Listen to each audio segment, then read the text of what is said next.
সেই আগষ্ট মাহৰ কথাখিনি অভিশপ্ত বুলি নকওঁ। তোমাৰ বাবেই মায়াময় বিশ্বত বুকু ফিন্দাই খোজ কাঢ়িছো। তোমাৰ বাবেই স্বাধীনতাৰ আনন্দৰে আনন্দিত হৈ জীয়াই আছো।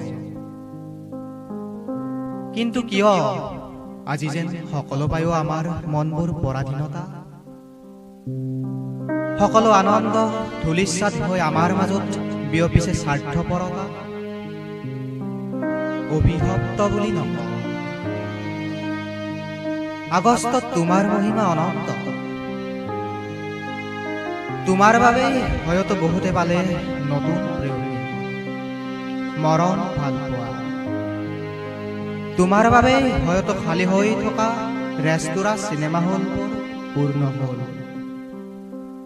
হয়তো তোমাৰ বাবেই বহুতৰ হৃদয় ভাঙি একোটা ভাল পোৱা কাহিনীৰ পৰিসমাপ্তি ঘটিল।